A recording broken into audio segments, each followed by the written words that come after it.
So what we're going to do is I have your information over here on my other monitor.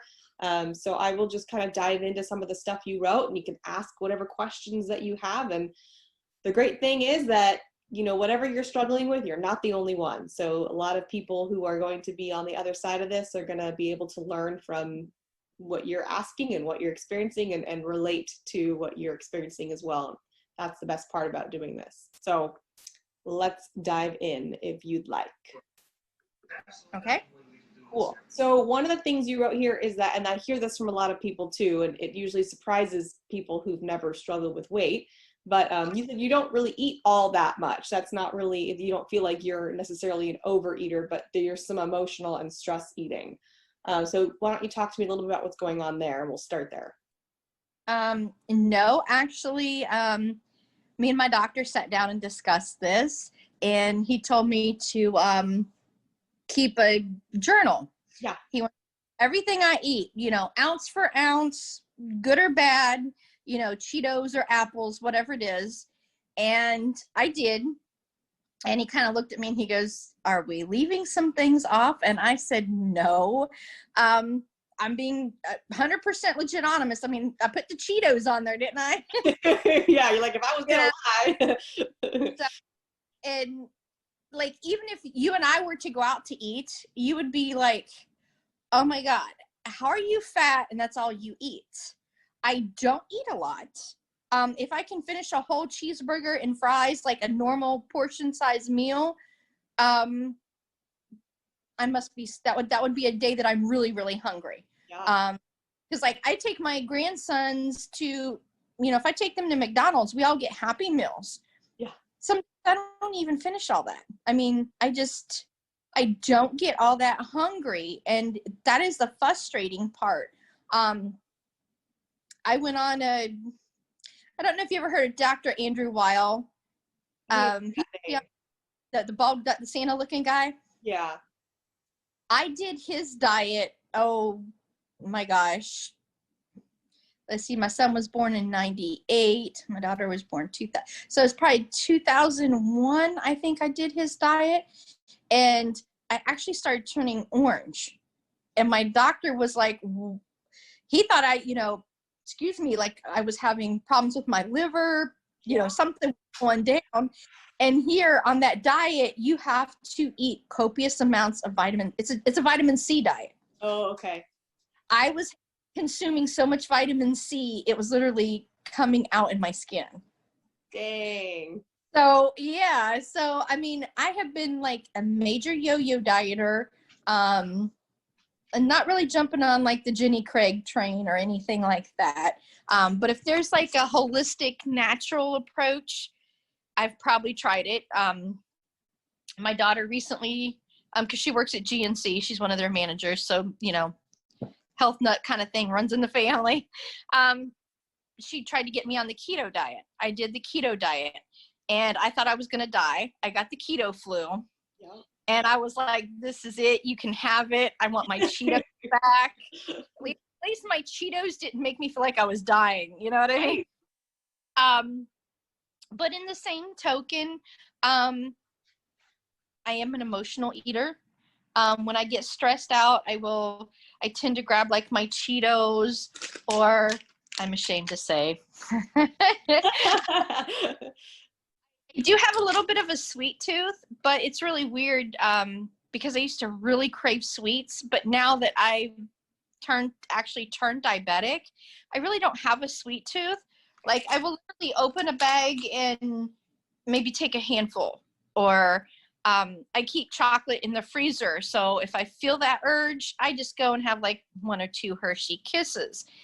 And it's like, wow. You know, if I scroll back from 47 and I go back to when I was 17, I could polish off 2 Big Macs, 2 large fries, 2 milkshakes. I was an eating machine, and I never gained a drop of weight.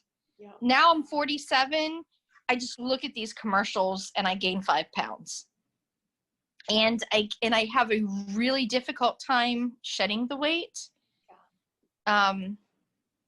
And I've had I was diagnosed with fibromyalgia back in 2001 after my daughter was born. and here recently it's took a real bad turn for the worse. So whereas I kind of managed to keep my weight from, going up too far, I wasn't happy with it, but I kind of kept it, a little more manageable. But now with my fibromyalgia, it hurts so bad that, even doing yoga some days, I get down on the floor, I can't get back up. Yeah. I look like an old lady. And that's something that was actually told to me when my doctor sent me over to physical therapy. Because I got in a car accident. What was it? It'll be 2 years the day before Christmas Eve. And when I went to the physical therapist, and I'm like, not only am I hurting from my fibromyalgia, but I'm hurting from this car accident. Yeah. And he's, you need to lose some weight. You walk like you're 80-year-old person. And I'm like, thank you, Captain Genius. I know I need to lose some weight. And I'm obviously in a great deal of pain, so I can't, once upon a time I used to be able to do spin classes and aerobics, and now I'm to the point where even, getting down on the floor and just trying to stretch can be a chore sometimes. Yeah. But yeah, that's my biggest hurdle is I do eat healthy for the most part. I have dropped the Cheetos, so yeah, I'm very, very frustrated that not only have I not been able to lose weight, my weight has jumped up. Oh my gosh, I'm ashamed to say my weight has jumped up like 45 pounds. So yeah, since that car accident kind of put the brakes on stuff. So I'm even more conscientious about what I eat. It's like my biggest go-to thing is I love homemade Hidden Valley Ranch dip with my veggies. Okay. So, I've even tried foregoing the ranch. Okay, since you can't exercise today, Stacey, we can't have this, and this. So, yeah. Well, just so you know, you're not the first person I've ever talked to that doesn't eat obscene amounts of food. I know that tends to be what people assume when someone's struggling with weight loss or is gaining weight. Everyone just says, well, you must be eating way too much food. That's kind of where the mind goes. But I work with tons of people who eat way less food than most people and still struggle. So you're not the only one in that boat for sure.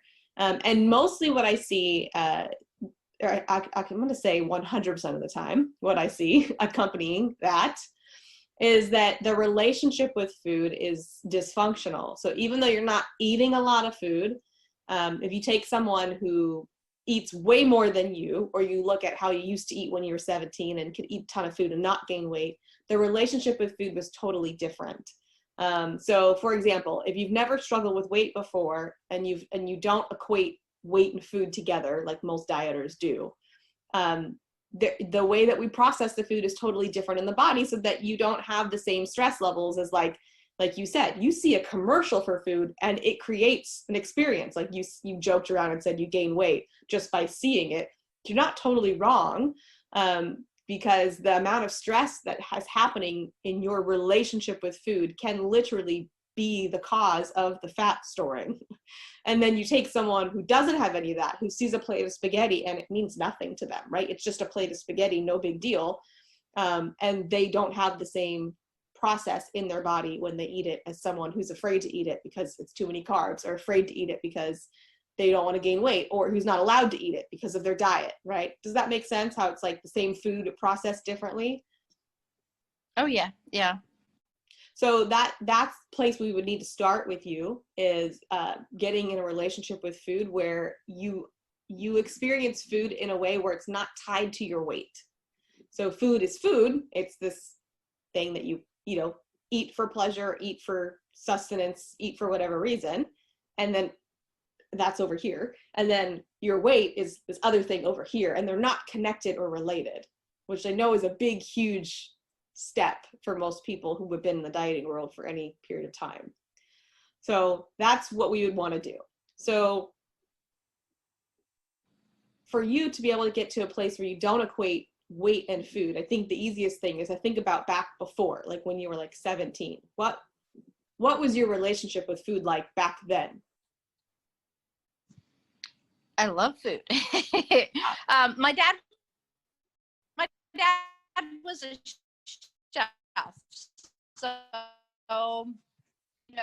food you create this masterpiece, you put it on the table, the family gathers around, you talk, you enjoy. I never seen food as a weight problem. Like I said, never really had a problem with my weight until I had my last daughter. It's like when I walked into the hospital, I walked out with the baby in the same amount of weight. You know what I mean? And it's like and that was in 2000. So for the last 20 years is what I've been struggling with my weight. And I've had a few brief episodes where I've lost considerable amount of weight.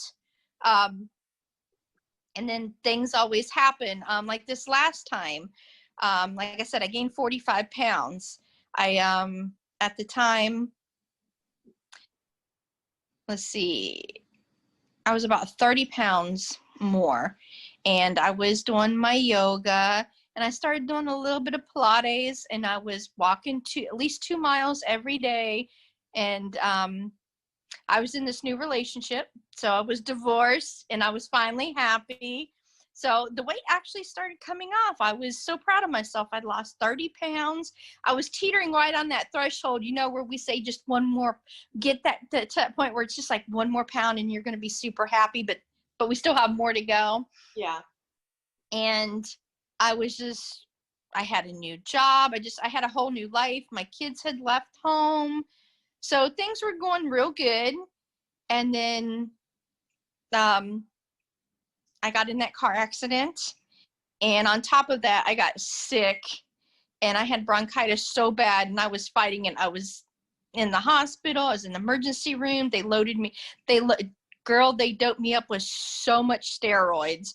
I looked like a giant walking balloon.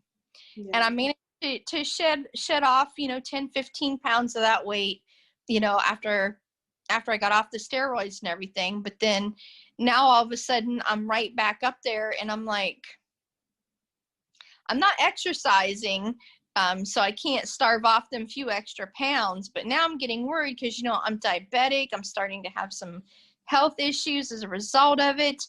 And it's like, wow, I don't know what to do. Yeah. I'm at my wit's end.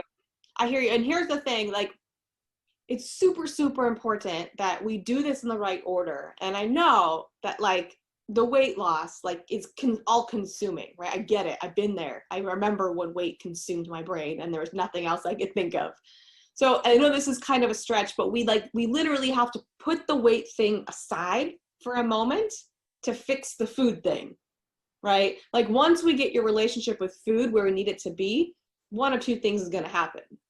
Either the weight's just going to come off as a result of the food stuff, or we at least get you to a place where you are back to where you were before. Because the way you explained your relationship with food was beautiful, right? Like, it was just, I just enjoyed it. We sat down for family dinners, we enjoyed, we shared, we laughed. Like, that is what needs to happen again. That's like step one. Like, food has to just be enjoyable and stress-free, and it has to be a positive experience with no negative correlations at all. And like, that's just like step one, right? And then once that food's there, then, like I said, then we look at what's going on with the weight. But it's like, we can't solve all problems at once. So we have to take the lowest hanging fruit, which is the movement and the food. Like, once we get those so that you feel really good about both of those, then it's like, okay, so was that it? The body's good now? Or is the body like, well, that wasn't all of it? And then we dive deeper into that rabbit hole. Does that make sense? Yeah. Okay. So let's go back to the food thing. So we know that your relationship with food before, when you were younger, was really healthy. You didn't gain weight. You loved food. You enjoyed food. So what has kept you from eating that way now, where it's just a positive experience? I kind of do, because I love to cook. The downside to that is I'm cooking for one, but if you look in the pot, it looks like I'm cooking for 4 or 5 people still. Yeah. So, you know, I don't know. It's just it's hard to feel that same amount of joy because I'm alone now. You know, it's just me. So then, you know, like when I get something to eat, it'll be like, well, you know, I don't feel like cooking, and since it's only me, you know, I'll just go in there and make a little salad, you know. So that's it right there. Like what you just said is what like 99.9% of people I talk to say. Like for some reason, it's like we don't feel like we're worth all of that time and effort and energy of like the meal, the eating experience. But if you don't cultivate eating experiences, multiple eating experiences, like every single day, then you won't feel full and satisfied from the brain's perspective. Like you'll feel full physically because you put food in your body. It doesn't matter what it is, right? If you're just feeding the body, if all we ate for was physical hunger and no other reason, then you could just take a food pill that filled your belly and you could go on with your day and it'd be no problem. But the reason why we can't just take food pills is because the brain also has to have an eating experience. It has to actually be present and enjoy, and it needs more effort than just, I'm hungry, I gotta put food in so I don't feel hungry. Like there actually has to be a conscious effort to create an eating experience. Now, not every single time because it's not realistic, but like 80% of the time, you have to actually set the table, sit down, cook that food. If you have leftovers, you have leftovers, right? No big deal. But it's like set the table, light a candle, play the music, like why can't you have that experience by yourself? You have to eat, right? Why can't you enjoy it? Why can't you make it an enjoyable part of the day? That's true. It's well, this year I can say, I guess everybody can say this year's been really tough. Sure. I lost both of my parents. So now I'm living in their house. So like I said, the whole thing, you know, with growing up, you know, with my dad and everything and the holidays, food is love. And it gets real sad and lonely. Like I said, when I eat, I'm having a hard time experiencing that because, you know, I look around and I can accept, you know, my kids are all older, they've grown, you know, they've moved on. You know, it's kind of hard, but yet, you know, I can get them on FaceTime, and you know, sometimes we do. You know, I'll sit down to eat, or they'll sit down to eat, and we FaceTime each other. But it's really tough when that one person in the whole wide world that taught me food is love, he's not here no more. Absolutely.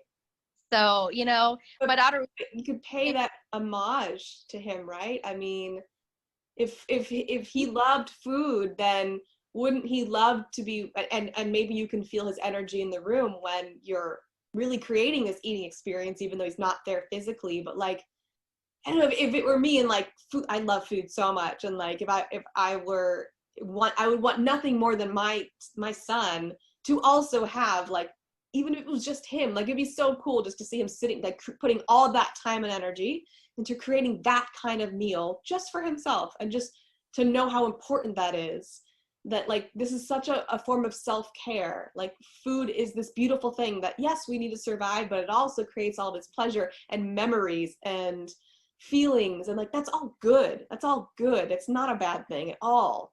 But like just allow it to be this part of your day that you look forward to, and the emotions are going to be there. If you're sad, feel sad, but don't let that stop you from creating that experience as much as possible. I think that's the biggest thing that stops me, is it's kind of the fear of, if I do all that, if I do sit there and enjoy my meal, and that somehow that I'm going to make that a memory, and like it's going to push the memory of my dad away. Does that make any sense? I totally get it logically. I think you'll be shocked that you'll actually feel closer. Like there are certain things that my grandma made, and she's passed, and when I eat those things, it's like she immediately comes in my mind, and for me it connects me to her, right?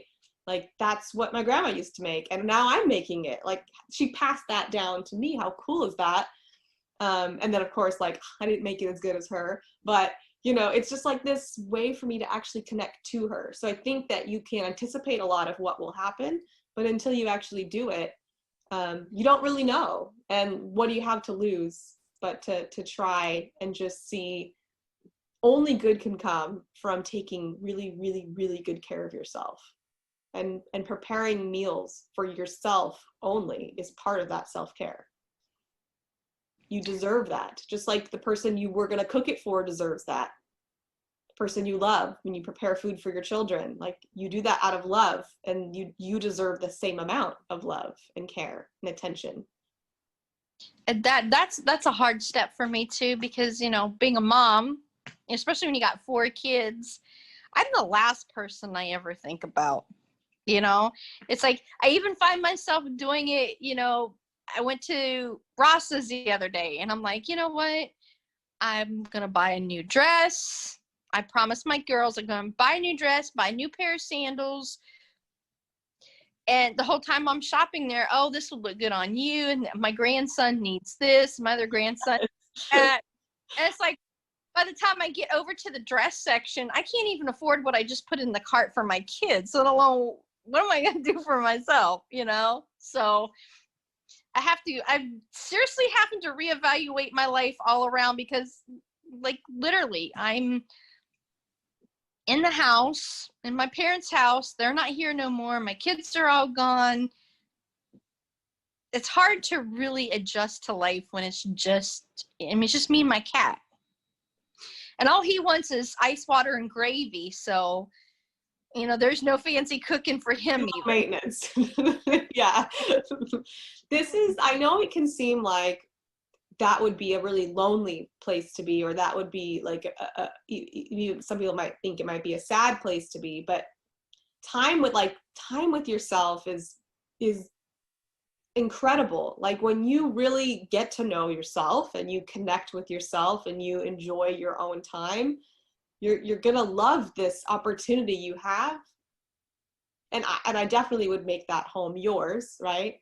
Pay homage to your parents, but turn it into something that feels like you, so that it feels like your space, your special place that you're in. And maybe start with the kitchen, right? Set the table a certain way, buy a new plate that you love, whatever you need to do to spend that time with yourself. And then it's like the same way you would if you were meeting somebody new. Like you kind of like just try out conversations, you try out different hobbies, you just kind of, do you like this music? Do you like to do these kinds of things? Like you're kind of doing that with yourself, because usually for a lot of moms, they sort of lose themselves in the process of becoming a mom. And so it's kind of like you have to rediscover, who the heck are you, right? Like the weight is such like a low priority to me with all the other things that you have that you could be spending your time towards, and most likely would release the weight anyway. But it's like becoming friends with yourself, loving yourself, enjoying meals by yourself, like loving being alone. Like these are all fantastic things that I think are like 100 times more important than how many carbs you ate, or what your weight is even. Absolutely. It's been a slow process. My one daughter's kind of taking it hard. She's like, what are you doing to Nanny and Poppy's house? Why did you, because like you said, I've done little things, like I've taken their things down off the wall. I've tilted the dining room table. They used to have it long ways. I've tilted it sideways. To me, it makes the room look bigger, but, Yeah. I've been slowly phasing it out. Because like you said, I can't sit here and keep looking around and seeing my parents. Yeah. I am trying to make it my own home. So that has been a process. But it's been very painful for my one daughter, who was really super close with them, and I was like, well, I says, it's just, it's hard because it's really a dual-edged sword, because, not only am I trying to rediscover who I am, I'm trying to put everything else in perspective around me. I'm trying to adjust to death of 2 people, Absolutely. plus keep my kids in balance with their feelings and their concerns. And like my one daughter, I was like, okay, we're gonna have Thanksgiving dinner, and she's like, no, you can come over to my house. She won't even come over here. She said, because all the memories of baking pies with Poppy and you teaching me, because we'd always gang up, have the turkey and the ham, and we taught the kids how to make stuffing and gravy. And my daughter doesn't even want to have pies this year. Right. I'll make the pies and I'll bring them. And she's like, nope, this year I'm making raspberry cookies and I'm making cheesecake. She said, I don't want pies no more because Poppy's not here. Yeah. You would have loved my dad. Everybody who ever met my dad has loved my dad, except for I think my grandmother, my mom's mom, but she didn't like anybody. But he was such a foodie, and he didn't create dinner. He created so much love. Yeah. And it really has, because a lot of people who talk to him, like one of his friends from the church he swears he'll never eat another biscuit again. He said, Dad would fight me over biscuits and coffee. And I mean, you know when somebody's genuine and their love is, just, so yeah, it's difficult. And I can kind of see the connection now, because I never really thought about it like you were saying before. I mean, I know the coronation, food is love, and last couple years I've just gotten to the point where I'm alone, so I eat because I'm hungry. I eat because I have to eat something, or like I'm chained to a desk at work all day, and if you're chained to a desk at work all day, you don't really want to eat. Yeah. You're like a squirrel or a chipmunk or something. You just kind of, a couple crackers here, some granola here, that kind of thing. So, and now that I'm working at home, that's a dual-edged sword, because I either just snack all day and then I don't eat a productive meal, or I will go all day long without eating, and then I'll go and sit down at the table, and I will eat a big meal. Right, of course. Not huge like a lot of people think, but it is big for me. And then you kind of instantly regret it, because like you haven't ate all day, and then your belly's like, oh my gosh, what are you doing? But I mean, that you nailed it, right? Like when you just graze all day like that, your brain is never processing that you ate, right? It's not getting what it needs. So when we eat, we have our vitamins that like vitamin C, whatever, all those vitamins. But that's like physically in our body, right? But our brain needs vitamin P, pleasure, vitamin N, nourishment. Like these are not literal vitamins, but like we have to get those things from food too. And it's impossible to get those things if we don't actually have a meal, right? A formal meal of some sort. Or if we eat meals with a lot of stress or anxiety or fear or negativity. So they just have to, like, the first step is just like really creating these beautiful eating experiences. And at first, you processing the grief and the sadness is not a bad thing. Maybe don't put food in your mouth at that exact moment. Let the emotion, put the fork down and just let the emotion come, right? And breathe. But like, that's going to be hopefully pretty like therapeutic for you to work through it that way, because it needs to be worked through. We can't suppress it forever. You're in the home, so it's going to be probably even stronger. The presence, the energy is there of your parents. But there's no reason they would never want you to take that away. They wouldn't want to be responsible for taking away that mealtime from you, from that enjoyable and loving experience of food. I can't imagine any parent would want that for their child, right? So you deserve that, and that's what anybody would want who loves you, for you to have. And that's what everybody, I don't care what you weigh, should be having around food. There's no reason that you should not enjoy food just because you have excess weight. That is what a whole industry is trying to do, and it's not okay with me, at least. So we don't want that. So that's going to be your big work. And then the other part is going to be taking care of yourself. Like, the beautiful thing about being a parent and a woman, a female, is that our energy is really, really effective towards other people. Like any way that you change will affect your children, even without directly doing anything. So like you just taking better care of yourself creates a more positive experience for all of them without you having to go and actually do anything for them. Does that make sense? Absolutely. So it's like you working on you actually helps everybody. That's why they always say happy wife, happy life. It's because like when the hub is like good, like happy, content and joyful and taking care of themselves and like present and connected, like everybody feels it around. So you can affect everybody by taking care of yourself. Absolutely. And that's kind of it. Like, I feel like those are your two big pieces to focus on, and don't get caught up in what the scale says, and don't get caught up in what you weigh, and don't get caught up in, you know, any of that weight stuff, because to me, it's just your body's way of communicating to you that it wants you to pay more attention to something. So if you just start paying more attention to yourself, I don't think you're going to have any issues with your weight from there. We'll have to see how good this works. Yeah,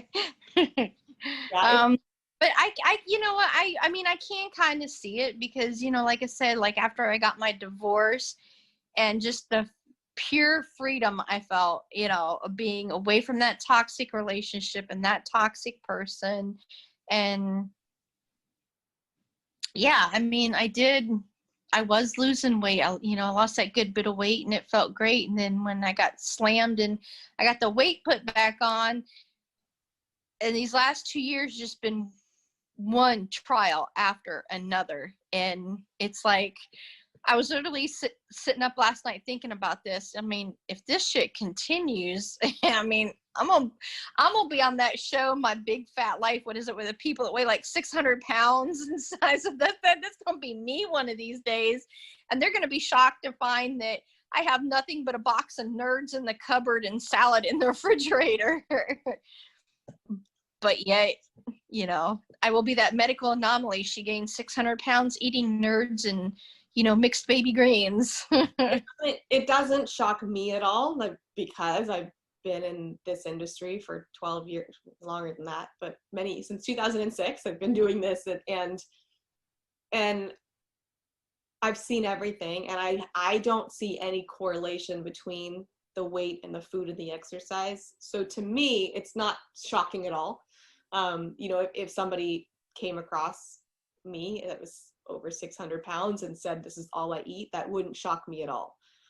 Because I know that the true causes of weight are not about how many calories we consume. It's about stuff so much deeper than that. Overeating, binge eating is sometimes an expression of it, but it's not the problem. It's the response to all these other things, right? Your weight is the response to all these other things, right? The overeating or binge eating, if that's what someone's experiencing, is a response to all the other things. So I never spend much time looking at the actual weight and food. I'm looking at what preceded that, right? And that's what we work on. And then that fixes the other stuff automatically. And what I really hear from you is just very, very normal stuff I hear from most mothers, which is just not spending time on themselves, not prioritizing themselves, not really seeing a need to. And then the only way they really spend time on themselves is through dieting, right? It's through like crazy meal prep or crazy exercise. And like, that's not what your body wants. It doesn't want extreme punishment. It doesn't want extreme control. Like, so what happens is your body's screaming at you, right? Like, please pay attention to me. I need you. I need you. I need you to pay attention to what I need. And then we're like, here's a diet, or here's spin class 6 days a week. And it's like, whoa, that is not what I asked for, right? I asked for more love. I asked for more nourishment. I asked for more pleasure. I asked for more presence. And you gave me more stuff to do, like more stuff to process, right? It's not what it wants. It wants probably whatever you would naturally give your child who was reaching out for help, who was screaming for you. And like, if you think about the more weight you gain, the louder the scream from your body, right? So if your child is, I'm thinking of like a toddler who's having a big old tantrum, right? Like a huge expression of I need help. Whatever your natural way of responding to them would be is most likely the way that your body needs you to respond as well. We have that instinct. Yeah, that would make total sense. More love, more time, more space, more slowing down, more relaxation, more pleasure, more nourishment, more comfort, more listening, right? Yeah, because I take, I imagine you probably hear this all the time too, but I love going online. Like if you look at my Pinterest, you could figure out exactly who I am by just looking at my Pinterest and looking at all the food and all the love and all the, I mean, my Pinterest boards are like in alphabetic order, cookies, beverages, snacks, salads. I mean, I've got everything meticulous, and that's where I send all my friends. Like one of my friends the other night, it's like, it's that time of the year. They work civilian on a military base.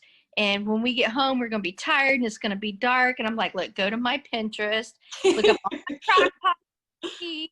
I've got quick and easy recipes. So, like if you have a meal prep day, like I'm the total guru. I mean, it's like, but I'm still the lonely fat chick sitting over here that can't manage to help herself. So it's tough. It's because I'm happy. I feel like I can only really be happy when I have somebody to be happy with. Does that make sense? It's totally, yep.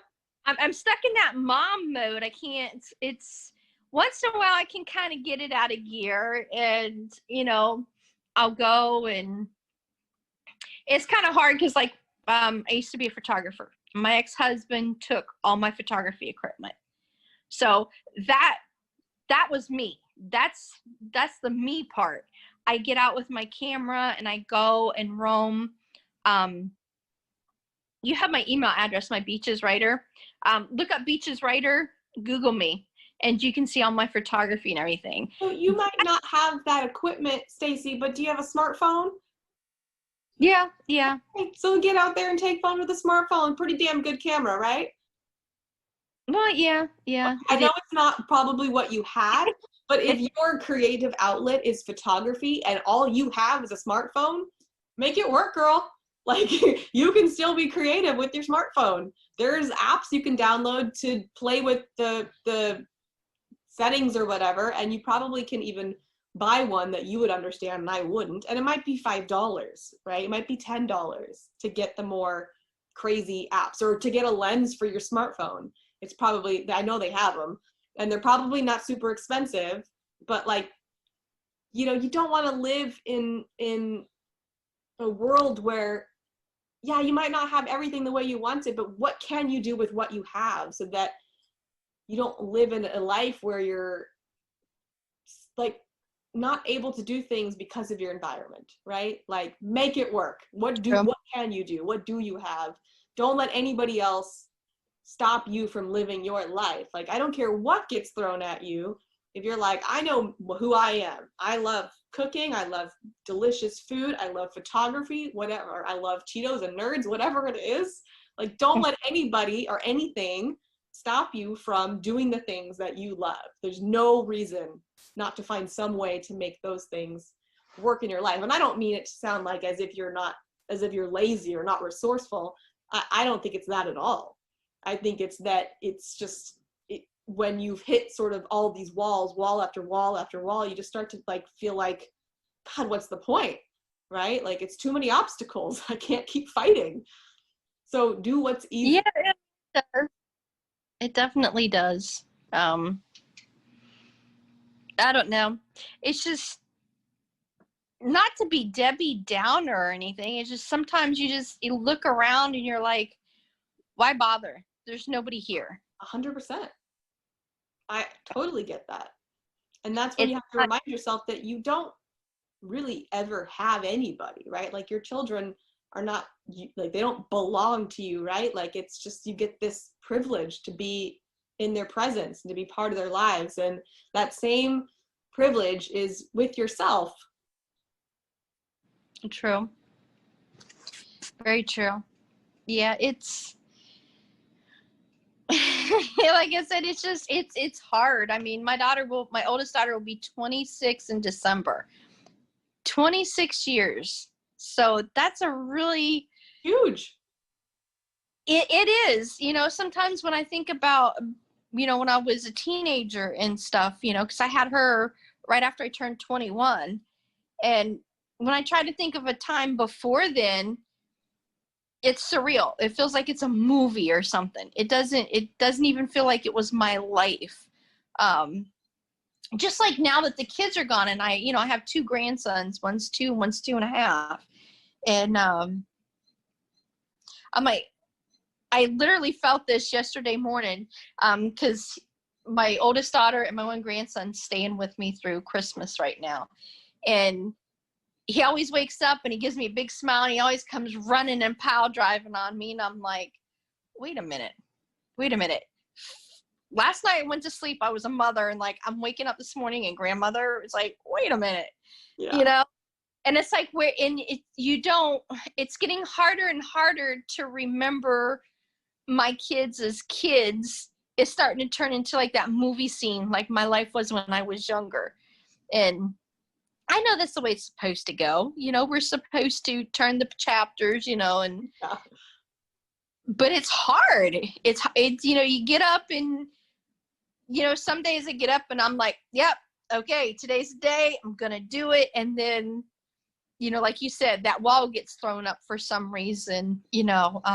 Like I was with my friend, for example, I was out eating lunch with one of my friends. It's this all you can eat hometown kind of buffet. And I love it there because the food, it makes it feel that much better. That you feel the love in it because somebody's actually cooking something back there. They're not reheating all this, you know. Right. And that one song that comes on the radio that reminds me of my dad. And right there in the middle of my salad, I'm crying. And he's like, what are you crying for? He was like, he didn't know what to say or do. And I'm like, I just, you know, I just need to go to the bathroom. I need a moment right now, because when that song comes, I don't care who I'm with or where I'm at. If I hear that song, I'm going to bust out crying, because that song is me and my dad over and over again, you know? And it's like, that was a beautiful day, you know? Had a well-balanced meal. I actually ate a whole meal. We sat down and we had a beautiful time. And it's like, I miss that. It's So do you see that the fact that you got emotional as a wall, like that was a negative or an obstacle? I won't say that it's a wall, but it's more like, I don't really see things as a wall in my life per se. More it's like when you come to that stoplight and you're sitting there and you're like, oh crap. And you can't remember, is this a light that's like 10 seconds or is this the 10-minute stoplight? And that's what it's like at life for me. I know I'm going to go on, but I know at that moment I have to stop. There's a reason why I'm stopping. Yeah. So I don't really see it as a hurdle or a wall per se, like some people might see it as that. But that's the thing that gets me over that is my mom died from COVID, but my dad passed away back in March. He was just sick, you know, he had a bunch of stuff going on. And we had some heart-to-heart conversations before he passed away. And I know he don't want me doing this. I know he don't want me feeling this way. And he was always telling me to be mindful of my weight. And I'm like, I think the reason why I got stuck at that weight, to be honest with you, was being in an abusive relationship. Sure. It was very abusive. So he had the only vehicle. I couldn't go anywhere. I couldn't do anything. I'm stuck in the house with the kids. The only thing that I had that was mine was eating. Yeah. If he wasn't home, I could jump into that ice cream and it would be so satisfying. If I wanted to sit down and eat that whole half a gallon, I would, because it would be like, you know what, MFer, you ain't here, I'm eating this, you know what I mean? Yeah. So, yeah, people don't realize the depth and the emotion to eating that is behind there, because it's, like you said, 99% of the time, it ain't got nothing to do with food. Nope.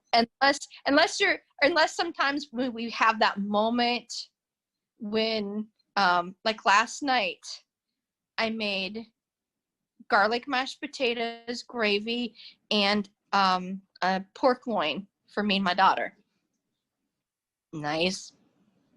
Kept all the milk and the butter and all that stuff out. Everything was perfect.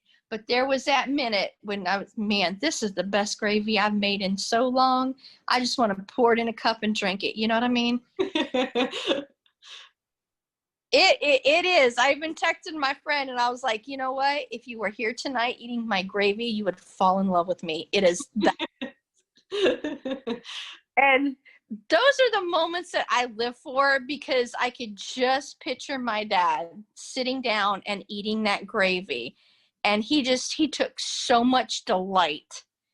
And he was a skinny guy. Man, he never gained weight. I'm not surprised. People who really, really love food and don't see anything negative with it are often not struggling with weight. Now, that's a huge claim, but in general, that's what I've noticed. Yeah, I mean, my dad was a chef in the Navy, so he was always a military man through and through. And yeah, I mean, to him, like I said, food was love. You cook it because you're cooking it for somebody. Like you said, you're not cooking it just because you got to eat because you're hungry. Exactly. That's the difference. But you need to do that. But you need to do that for yourself, right? Because you are someone to love, right? So cooking with love for yourself is part of that too. You are the other person. You just have to be the person you're cooking for. But yes, it's the same exact process. And I think, just to sort of summarize everything today and wrap it up, it sounds like that. I mean, that's obviously the biggest thing, is just being able to really connect back with food in the way that we know that anybody listening to this knows that you have. It's there. You're just right there with it. Just to allow that to happen, because it's right there on the edge. And then really allowing yourself to grieve and to experience the real emotions about not just the loss of your parents, but everything that you've, the abuse that we didn't even talk about obviously today, but all the things that you've had to experience in your 47 years here on the planet, a lot of which sounds like weren't easy.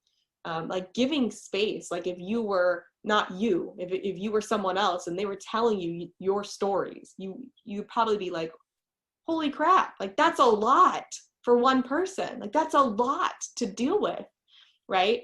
And really allowing that other person to express it and to heal from it. And you need to give that to yourself. And if you want to find a therapist or someone to talk to, that's great too. If you have a trusted friend, that's great too. But also just being able to be there with yourself through those times. But sounds like a lot of processing, a lot of releasing, right? A lot of weight is suppressed stuff, suppressed emotions, things you've never said out loud, versions of yourself that aren't being expressed, like a lot of just holding in and not really becoming who we really are, like our most truest, authentic self. It's all kind of just like suppressed and stuffed inside.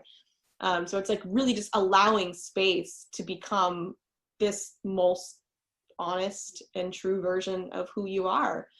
And we have to go through a lot of the emotions to get there a lot of times. So that's either something to do with a professional, with a friend, with a journal, with meditation, whatever you feel drawn to.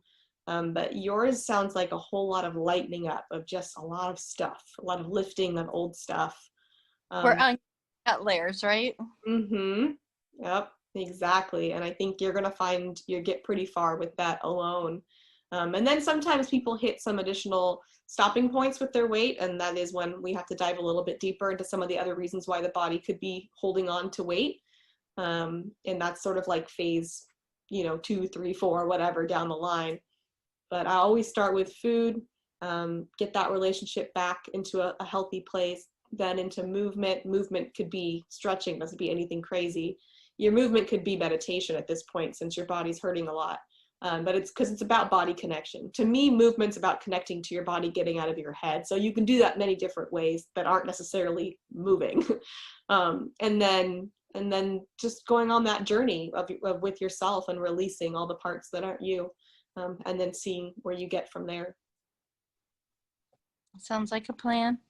Awesome. Well, you're going to get a follow-up email just to check in and see how you're doing. So I'm sure everybody who's listening would love to hear how you're doing down the line. So please keep us posted. But I do wish you all the best, and please go enjoy a delicious meal whenever your next meal is, and think of your family and your dad and all that love, and let that sort of wash over you as you're enjoying your food. Awesome. Thank you. You are so welcome. Thanks for being here with us, Stacey, and thanks for everyone listening. I will see you next week for the next breakthrough session. And then if you would like your own weight and food breakthrough session, just head to tinyurl.com/OMI breakthrough, and I'll post it here for you as well. All right. Thanks, everyone. See you next time.